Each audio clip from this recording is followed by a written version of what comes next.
কিন্তু এমন অভিযোগ রয়েছে 21 জন বিচারককে ডিঙিয়ে মানিককে বিচারপতি নিয়োগ দিয়েছিলেন শেখ হাসিনা।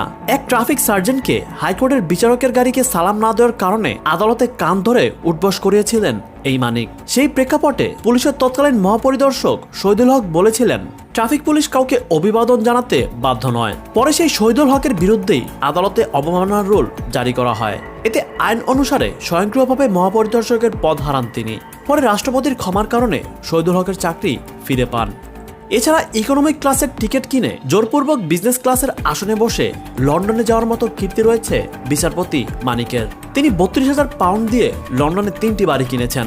বাড়ি ছাড়াও লন্ডনে তার আরো সম্পত্তি রয়েছে, কিন্তু সেই আয়ের উৎস প্রকাশ করেননি এই বিচারপতি মানিক। এমনকি ট্যাক্স রেকর্ডও তা প্রকাশ করেননি। অবসর নেওয়ার কয়েক মাস পর মানিক অনেক মামলার রায় লিখেছিলেন। তার বিতর্কিত রায়ের কারণে বাংলাদেশ সুপ্রিম কোর্ট মানিকের রায় দেওয়া 161টি মামলা পরিহারের সিদ্ধান্ত নিয়েছিল।